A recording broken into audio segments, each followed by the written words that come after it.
Uh-oh. All right, so we're recording. We This are is public. recording. So here's the deal. Setting realistic goals. Are we supposed to review who we are real quick, Art? Wasn't that a Yeah, thing? let's do a quick intro. Why don't you go first? Because then I can just follow your lead. Okay, so I'm Devon Peterson. I have been a trainer for about 10 years now. I got my exercise science degree from Eastern University. I have my ACSM certified personal training certification, and then I have a bunch of other certifications, but I'm not going to, those are the main things, so I'm not going to go into detail on that. Cool. Okay. Well, my name is Mike Cruickshank. My favorite color is blue. No. All right, look. I've been a personal trainer. My first session I ever trained was on September 6, 1999. I've been a certified strength and conditioning specialist through the NSCA since October of 2001. And that's it. That's all. I have a degree in exercise science from Trenton State College, which is now called the College of New Jersey. Yes, it got That's fancy. great. Yeah, no, we were going to keep that quick so people know who we are. And then our topic is setting realistic goals relative to exercise and weight loss. Okay. Such an important topic. My upcoming book, the 10% Solution for Permanent Weight Loss, has only 5 chapters in it. One of the 5 chapters is dedicated completely to the concept of setting realistic goals, and it is titled Moving On With Your Life. The best way I can segue into this was I one time trained a guy, we'll call him Warren. I'm making the name up. It's not his real name, but I want to protect people's identity. Warren, all Warren wanted to do, didn't want to build 6-pack abs, didn't want to bench press 300 pounds, didn't want to fit into a pair of skinny jeans, and thank God, if you met Warren, it would not be a good look no matter how much weight he lost. Warren wanted to be able to touch his toes because his alpha male high school gym teacher berated him every day about how he couldn't touch his toes and how some of this was a moral failure by Warren. After about 3.5, I use this keyword, 3.5 one-hour sessions, we were able to get Warren for the first time in his life to touch his toes. Warren touched his toes, stood completely upright, shook my hands, said thank you, and walked out of the gym never to be seen ever again. He walked out with the biggest smile on his face I have ever seen someone in the gym ever have, because he had set a goal, a realistic goal, and he had accomplished it, and now he was ready to move on with his life. And this is a metaphor for what I see a lot in the gym. Typically because what the gym tends in the weight loss industry tends to attract a certain type of person. But people have a certain kind of unrealistic expectation what exercise is, what it can and cannot do for them. And so they're in this never-ending pursuit, this attempt to achieve something instead of setting a goal that's realistic, following a series of behaviors which build habits, and then following those through to a positive, again, realistic, attainable result. Warren, for anything you want to say about him, did that better than most people I've ever met in the gym. I'll give you an example. A guy named Eddie Hall. One time deadlifted over 1,000 pounds. The weight was so heavy, he passed out right after the lift was over, started bleeding out his eyes, his ears, and I don't want nowhere else. He had basically suffered a mini stroke. Forgot his wife's name apparently for like 3 weeks. He went blind for like a couple hours. The first thing that the wacky exercise world said after Eddie Hall deadlifted 1,000 pounds and almost killed himself was, I wonder who's going to deadlift 1,020 or whatever it was. The first thing they wanted to know was who was going to outlift this guy who almost died doing the lift. The recreational fitness person, the type of person that I train, the person who wants to build a little muscle, the person who wants to be functionally independent for as long as possible, and wants to be a little harder to kill. And I don't mean like in Steven Seagal manner. I mean against things like disease and accidents and stuff like that. Simply never has to nor ever should become part of what we know as the exercise world. The world, I call it the Chaz Michaels world of fitness. If you've ever seen the movie Blades of Glory, there's a scene where Craig T. Nelson's character says to him, hey, Hambone, you satisfied with those $15 hookers? And Will Ferrell's character says, I'm never satisfied. Well, that's the exercise world. It's the anti-Warren. It is never satisfied. And that is why it's imperative. When we train the people we train, not the hardcore exercise neurotics, as Lyle McDonald would say, When we train the people we train, we have to let them know there has to be a point where you become satisfied, because the price you're going to have to pay in order to get to whatever that never-ending goal, which is kind of a weird thing, because how can you have a never-ending goal? Every time you get the goal, the standard moves up, is so vital important to your long-term success and happiness, because the risk of injury goes through the roof. The risk of burnout goes through the roof. I did a whole video about how people eventually get so they can't sleep anymore. Are you going to do that? You're going to keep getting so lean you can't go to bed at night anymore? That the very reasons why you get so lean don't function anymore? Read between the lines on that one. That's why this topic is so important. That is why I dedicated an entire chapter in the book to it, to giving people specific standards and ways to figure out how do they set realistic goals for themselves. Because if they don't, they are going to play a game they can never win, and they will always lose. They will lose 30 pounds, get all cocky like Skywalker after he took out his first TIE fighter, and then what will happen is they'll gain 40 pounds back, because they'll eventually get to a point where the price that needs to be paid is something they're not willing to pay based on who they really are. So that's my initial rant into this topic. Please, Devon, before I pontificate anymore, take over. Okay. So I think, like, when it comes to goals, I think something important that I talk about with my clients, and I think it's something important to point out, is deciding on the outcome goal is important.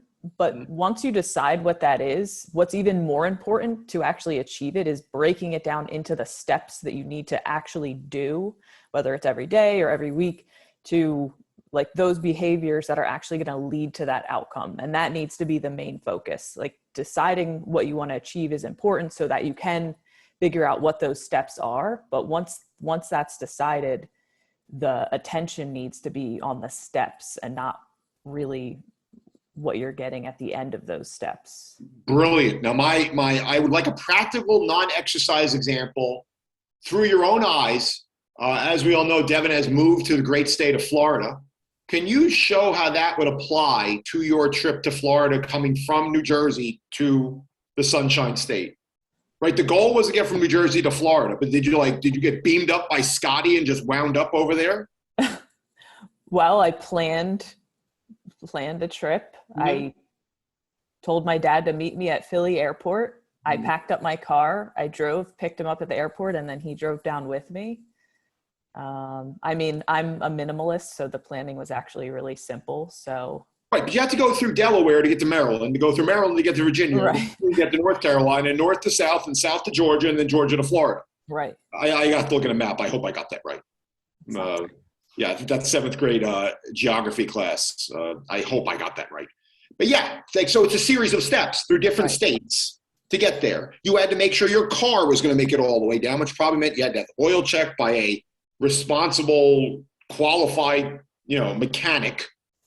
All right. No different than I always say that people should, if all means possible, see their physician before they try any type of weight loss or exercise goal, since dead people don't lose weight, they decompose.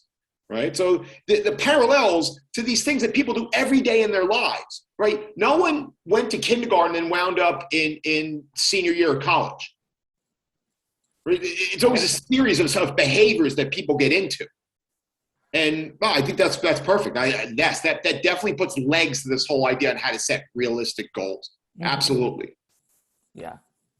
Yeah. And like you said, like, you don't go from kindergarten to college. And then, like, when starting out with goals, it needs to be very simple and achievable. And then as you get more advanced, like as you get to middle school, what you do to get to high school is going to have to get more specific or advanced too. So you're not teaching physics to kindergartners. Absolutely. Right. Absolutely. Great. And it's funny, people forget about how long it took and how basic they had to start in that one aspect of their life in order to master that technology. It's interesting, but they forget about it very easily when it comes to exercise. And it's true of anything they do for a living. Yeah. A client of mine's son just graduated after 18 years of school to become a interventional radiologist.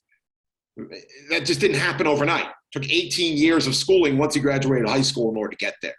It applies to everything in your life. You just need to be able to apply it towards exercise.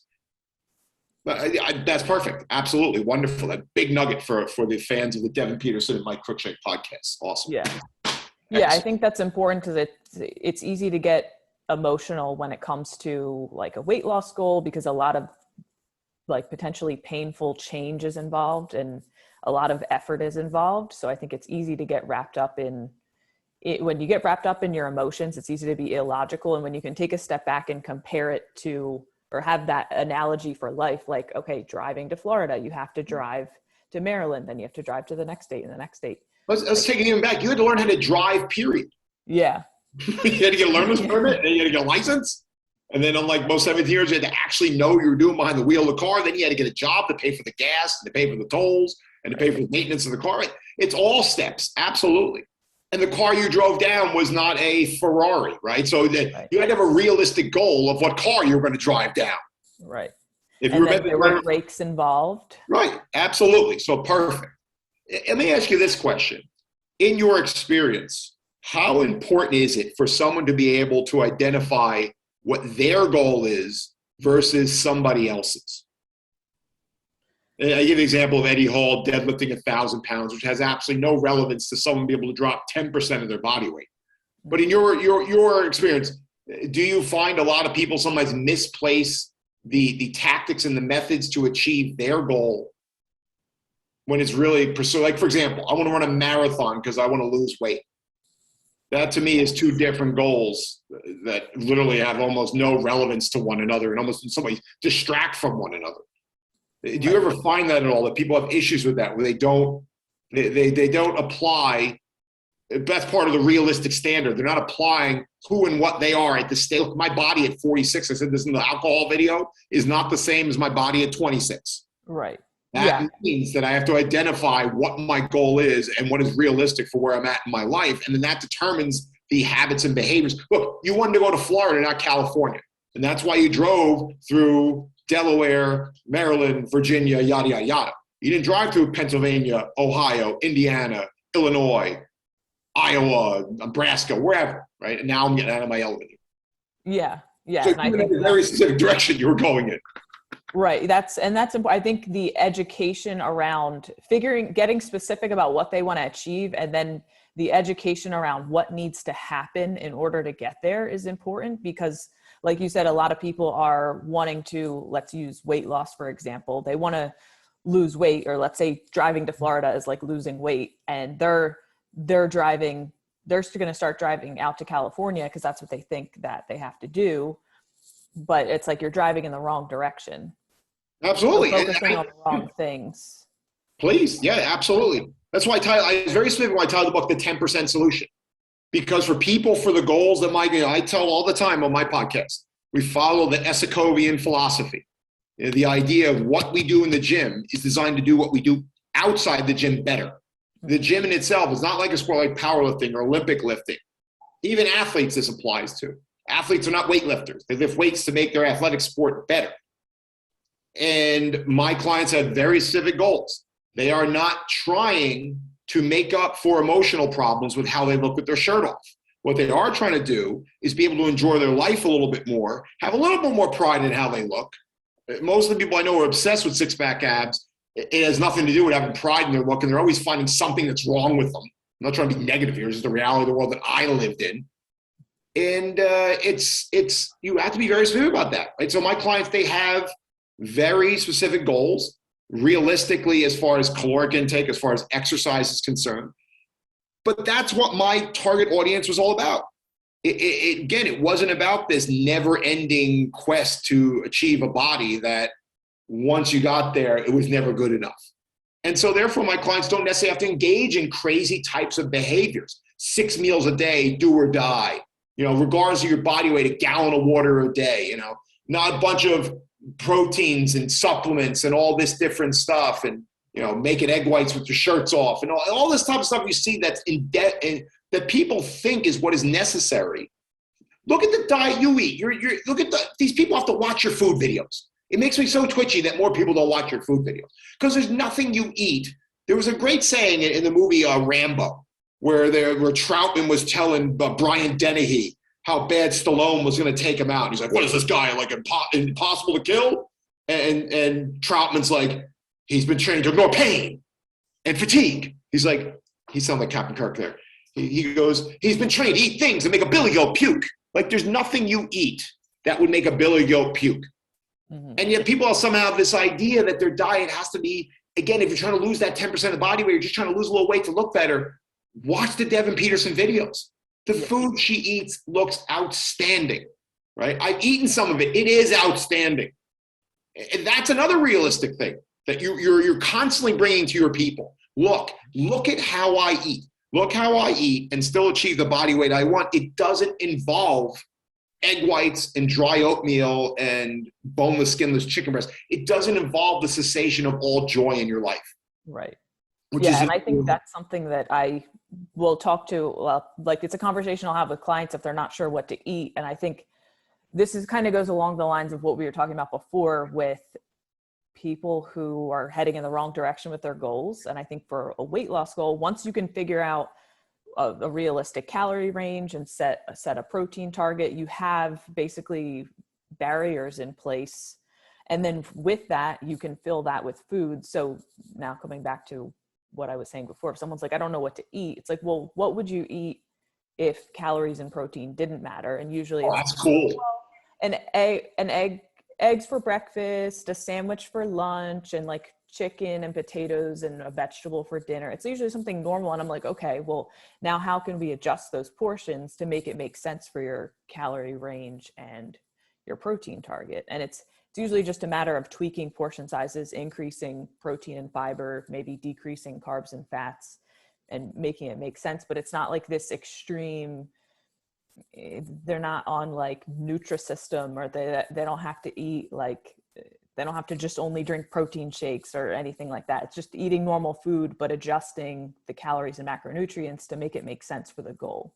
That you literally pulled the Danny Zuko on me. Do you know what that means? What's that? The famous scene in the movie Grease where they're doing the song Grease Lightning. And Kanicki's in the car and Danny Zuko is talking about all these different things that building this car is going to do for the T-Birds. And Kanicki goes, keep talking, whoa, keep talking. That was awesome. Right there. That when you put those clips that I'm technologically too ignorant to do on Instagram, that has to be me just sitting there like going like this with my arms folded, right? Now, this isn't me being defiant to what you're saying. It's me trying to like generate massive amounts of testosterone to absorb the genius of what you just said. That needs to be the clip right there. Okay. The idea that people, if they just like, there was a guy, we Bill and I both from Spencer Nadolski, the doctor on Instagram. Yeah. And he talked, I think it was him. He talked about one of his clients. He simply had to put like Fairlife vanilla protein milk on their cereal instead of regular cereal. What the heck happened? Well, when it came 10:30, 11, 12 o'clock in the afternoon, they weren't, beating the hell out of a Snickers bar and a can of soda because they were filled with more protein. It saved them later on in the day. And it was something they didn't change it. They were still eating cereal. They actually liked the taste of the Fairlife vanilla flavored protein milk better than the regular milk. Yeah. You just made me think about that. I remember one time I have upstairs, one day we'll have to do we probably shouldn't do a tour of my house because that just frightens people. But I have stacks of old Muscle and Fitnesses upstairs. So old, I actually have magazines up there that are called Muscle Builder and Power, that before they were called Muscle and Fitness. And there's a great article about Boyer Coe, the former Mr. America, Mr. Universe, top 5 in Mr. Olympia, just absolutely shredded monster. And his off-season diet, where he's still pretty lean, was a protein shake and a turkey sandwich. Whoa, wait, what? Protein shake and a turkey sandwich. That was Boyer Coe's lunch. For every day of the year, he wasn't getting ready for a bodybuilding show, and he was still leaner during that offseason than most people would ever need to be in their life. Right. That's pretty realistic, especially with the way the proteins. Now, they don't taste like protein shakes that I drank growing up. Tastes like pure methane. I don't know what methane tastes like, so maybe I shouldn't say that, but you know what I'm getting at with that. Absolutely. It's like it was just he had a turkey sandwich and it had a protein shake in, and I don't think there was any cheese on it, but okay, whatever. I like spicy mustard anyway. Absolute great. That was huge. That was something I just learned right there. Wow. Let's look at what you're eating right now, and instead of upsetting the natural structure of the habits you already have established, what little parts can we pick and choose within your ability, both physically, economically, and emotionally, to turn this into a diet that is more supportive of losing weight and being in a calorie deficit long term? Right. Now, some people, that doesn't work. Some people follow the Steppenwolf philosophy, right? Fire all your guns and explode into space. Some people, they need to have that total transformation of 6 meals a day. We're not trying to promote a religion here. What you and I do is we tell people, look, we don't want followers in the sense. Well, we want Instagram followers, and we want YouTube followers. We don't want religious devotees. We're just telling you, people, what we have seen has worked for people like you, not, again, the neurotic exercise addict. What has worked for people like you over time and what has not worked. We're making this up as we go along. You got over 40 years of combined experience in training that is right in front of you right now saying, look, this isn't our opinion. We're hoping and wishing we were right, sitting in a classroom making theories. We've both been in the actual gym. We're not the experts who work for the government who come up with concepts like the food guide pyramid. We are telling you what worked for people we've been in front of. And it really, when it comes to these realistic goals, which you should hold on to like a Christian holds on to the Bible and like a farmer holds on to the earth. You should hold on to these realistic goals because they will get you where you want and need to be, and they really aren't that complicated. Yeah. You just gave a most beautiful example of that. So, yeah. Keeping it simple so you can actually follow through with it consistently is a fundamental. So, yeah, I'm feeling pretty fantastic right now. Yeah. Yeah. So do you want to talk about... I always want to talk. So just tell me what to do or I'll go off on some... Objective versus subjective goals? You mean as far as like there's something you can actually measure yourself against versus something like, hey, how do my abs look today? Yeah. Why don't you take that and I'll just kind of piggyback off where... I mean, I know where you're going with that, but I am now more interested to see why you brought that up because I was just going to ramble on about something else. But why do you bring that up? Well, I think it's important. I mean, I think it seems like people will set objective goals, like I want to lose this exact amount of pounds, but then they take a subjective approach to how they get there and then they never get there. It's like, oh, well, I guess I looked in the mirror today and I kind of look different, or I feel like I eat pretty healthy. So I think making sure that you have an objective process in place, like right. Calorie tracking, taking scale averages, taking your waist measurement, your strength in the gym, like tracking your workouts and making sure you're getting stronger over time to at least keep your muscle as you lose weight. So that, I mean, there's... I know, and now you've generated my brain. I know where I want to go with this. Okay. I want you to go back to 1984. I'm 9 years old. My head is the exact same size. It's just on a smaller body. Really freaky looking kid. And my family is sitting around the television set. I mean, maybe we had cable for a year or two at that point. And the 1984 Olympic Games in Sarajevo were on. And the figure skaters are doing their thing. And I'll never forget the feelings of rage and anger as a 9-year-old I had towards the East German judge. Now, some of the youngsters might not know this. Maybe they don't remember it. Maybe they don't care. But Germany was always Germany. It used to be East and West Germany, and the East Germany was controlled by the DDR, by the communist government. And the East German judge, every time anyone who wasn't from East Germany or the Soviet Union, which doesn't exist anymore, well, at least not in reality, maybe in theory, the Soviet Union or Poland or one of those Eastern Bloc nations, the communists, anytime one of their people were up, the East German judge was always very liberal with the score, right? It was because it's subjective. It's figure skating. It's not biathlon. It's not like you shoot a target and then game over. It's figure skating. So you're interpreting the movements and giving the score. And I remember as a 9-year-old, just like being like this, because the American would go on there, the person who was representing truth and right against the evil communist horde. And she would do this beautiful routine. And everyone would give her these perfect scores. And that goddamn East German judge would give her some score that was completely subjectively not in line with everyone else. That is the danger of subjective goals. That's why in bodybuilding, they're never satisfied. That's why bodybuilders went from being looking like incarnations of Greek gods like Arnold in the 70s and Frank Zane in the late 70s to now these just blobs of pornographic veins and muscle. They hardly represent what the sport used to be because that's what happens with subjective measures. You wind up living in a world of that East German judge where depending upon what your worldview is, something either looks good or bad, and there is no objective way to measure it. Right? That's where my brain is going right now. I'm in a time machine right now.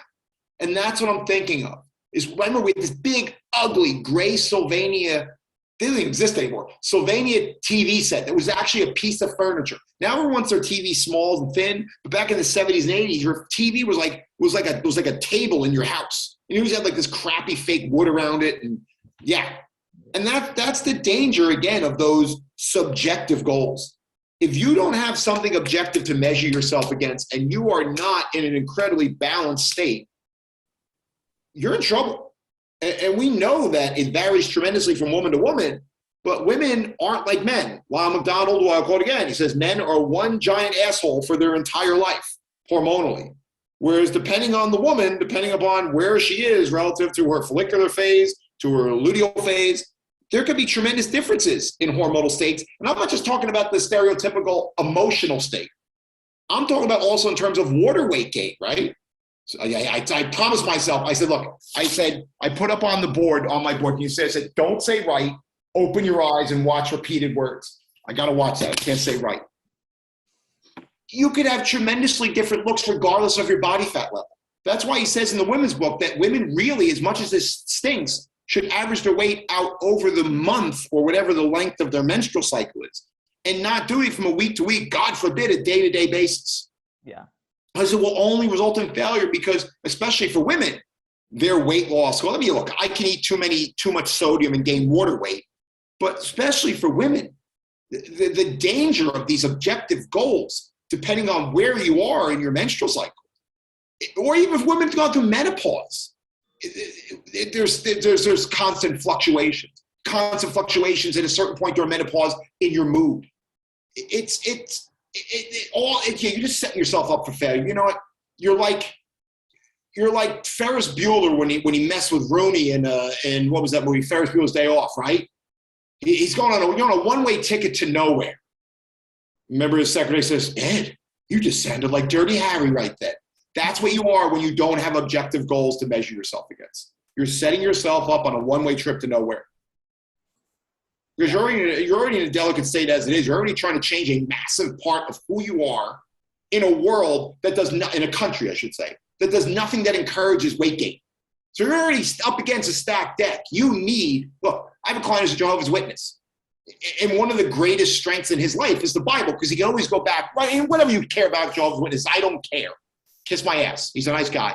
But he always has this one thing. He's a very balanced guy because he can always go back to that one thing to balance. He can measure his behaviors against. And for good or for bad, that's not the point. The point is he has what to him is a very objective document. Now, to someone like me who's a Jew, it's subjective as hell, and then that's why I'm so neurotic. That's why that religion works for me. But absolutely perfect. No, I get it. I see where you were going with that. And yeah, awesome. Thank you, Devon, for bringing sanity and clarity and professionalism to these interviews. This is fantastic. Yeah. Well, I think with the, still on the objective versus objective versus subjective, I think a problem that people run into is they don't want to feel like they failed. So they pick these fluffy goals because they don't want to feel like a failure. And then they don't know what to specifically execute on. So they kind of have this vague process, and then they don't make progress. And then they're frustrated because they stay in this fluffy world of subjective subjective focuses. Perfect. It's interesting you bring this up. My client, Andrew Moss, Aus Moss, right? You know Andrew Moss. Yeah. So Andrew Moss has made a tremendous physique transformation in just the first year, but over the last couple of years, it's exponentially increased. And one of the things that was interesting was people come up to him all the time at the gym, like, dude, you look amazing. This is fantastic. Even the bros in the gym are getting him where they don't talk to him, but they're giving him that thing, they nod chins, the bros. And it was interesting because we were always focusing on, all right, what's the next thing? How much more weight does he have to lose? And I told him this interesting story about, and I think I've said this before to you, about Ed Cohen. Ed Cohen was a guy who was born with some kind of medical situation to where for the first part of his life, he had to wear blinders on his glasses or else he would just fall over. So some very smart person said, well, what's the best sport for this guy? And he said, well, let's get him into powerlifting. right? Parallels doesn't have to move anywhere, really. It's a straight line. So Cohen, to understand the importance of genetics, the first time allegedly he walked in the gym, he was 130 pounds. He saw a 400-pound barbell and just picked it up. He did a triple bodyweight deadlift the first time he ever did like a formal deadlift. That's genetics. My client Andrew went from doing 60 pounds on the leg extension and about a little over a year, went to doing 105 pounds on the leg extension. He went from doing bench pressing 135 pounds once, doing multiple repeated sets of 135 pounds for 8 reps, which again, doesn't sound like much compared to Ed Cohen, but Ed Cohen is Ed Cohen. And we had objective standards in terms of you're at this weight now, let's get you up to this. Oh, by the way, he lost 30 pounds in the process. So as his strength went up objectively, his weight went down objectively. And this nebulous concept of having a body I want to be able to feel proud of became very, very objective. He had 36-inch pants down to 30-inch pants. He had suits that did not fit that now fit. And to your point, why would people avoid that clarity of purpose? Because if things don't go wrong, right? Things go wrong. If things don't work out the way they want to do, denial is not just a river in Egypt.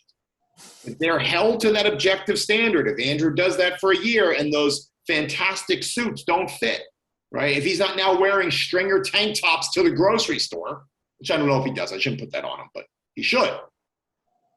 That's scary to a lot of people. It's tough. One of the things I love to see people do is go on something like Jenny Craig. Right? You say, well, Jenny Craig, that's good. Well, you know what? It's set foods at a set calorie amount. And if you're not losing weight on that and you've gone to your physician, you make sure there's not something wrong with your hormonal system, it's a very, very objective way to know that you are not holding up your end of the bargain. And I don't recommend it often to people. But it's just to that point, right? People are afraid of sometimes it's the nebulous concept. There's somewhere safe to hide in that. So is that where you were going with that? Exactly. Right. There's nowhere to hide when we look at the chart, October 1st, 2020, Andrew's doing a 60-pound leg extension. And then we look at the chart on what the hell's today's date? May 21st. Andrew's doing 105 on the leg extension. There's no way we look at his chart and see he weighed 183 pounds. And then we see he weighs 149 pounds. There's nowhere to hide on that. It is what it is. Right. Right. Yeah. And then it's like, if you're not making progress, you can either change something because you have these objective steps that you're doing. So you can know, okay, what do I need to change in order to make progress? Or if you're tracking your progress correctly, which that might be a whole nother conversation in and of itself. But if you're tracking, and then you can see, okay, I am making progress, but subjectively, I just feel like I'm not, but I can see the number, my waist measurements coming down, my strength is going up. Then you can be like, okay, I'm just getting in my head but if I actually look at these numbers, I'm doing what I'm supposed to be doing because these numbers are changing in the direction that they're supposed to be. Right. And wherever I'm in my menstrual cycle, wherever I am in my mood in a given day is going to be put in the proper perspective.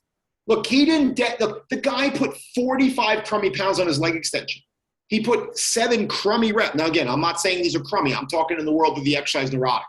He put 7 crummy reps on his bench press while losing 30 plus crummy pounds. That's how much the people at Biggest Loser lose in one episode, right? And his body looks amazing. He is a total beefcake. And people notice him and be like, dude, you look fantastic. I think to the point is people see, oh no, it's objective. It doesn't take a whole lot of objective improvement to make massive transformations in the average person. Yeah. So that's another benefit of objectivity. It takes the pressure off because you just see your strength go up a little bit and your waist side go down a little bit. And then you look at yourself objectively. It's like, holy moly, this made a big difference. And then that kind of success begets success. Mm-hmm. Yeah. Excellent.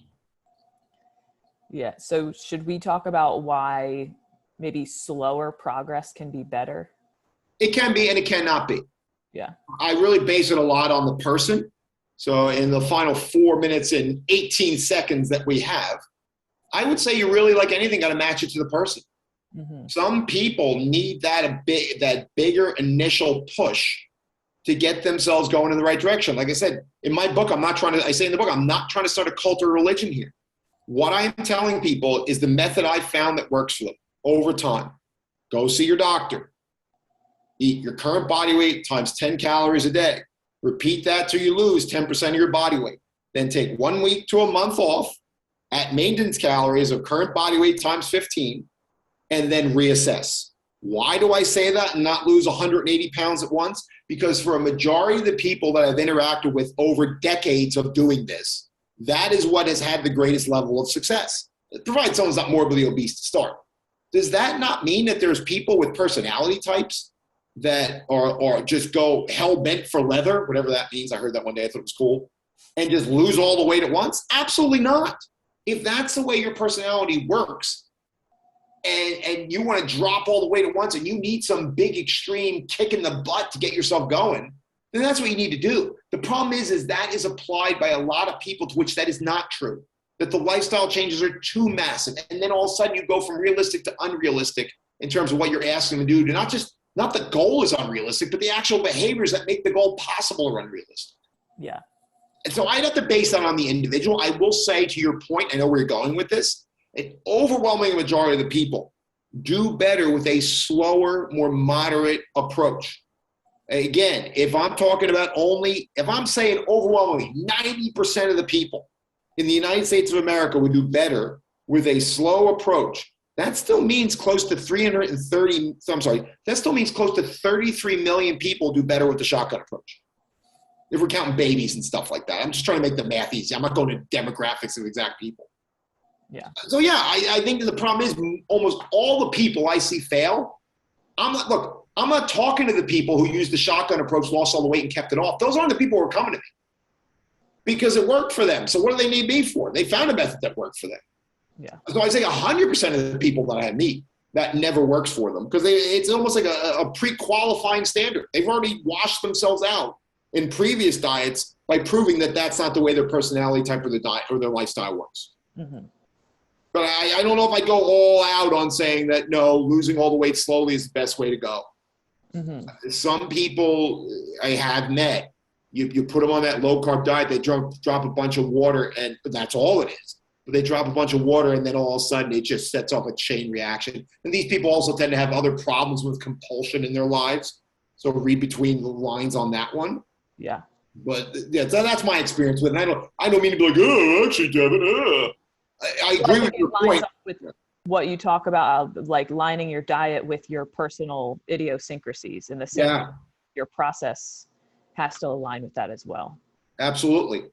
Yeah. But in mine, I'm sure your experience, an overwhelming majority of the people that'll be watching this. Look, I'm very much doubt there's someone sitting here watching this with like ripped abs right now. Well, what can I learn from these two? For almost everyone I've ever met in the regular world, like, yeah, it's always about that slower step by step. That's why I wrote the book the way I did. I made the qualifier. Look, I met people that this is not the way they did it. But when we're talking about overwhelming majorities, if you told me to go to Vegas with 90% odds or 10% odds, I can tell you exactly where I'm going to Vegas with, and that's with the 90% odds. But you do have to know yourself first. Right. So we're on less than a minute. Yeah. Do we want to close this out now and then come back to this on a later date with some other topic? Yeah. Okay, because I gotta get to the monsters here. I know it's a little hot out, but now Lily is woken up and I'm getting the death stare. So okay. Let's move on. Thank you very much, Devin. I appreciate your time. Yeah, that was wonderful. And we need to do this. I think every other week we should be getting in a habit of doing this.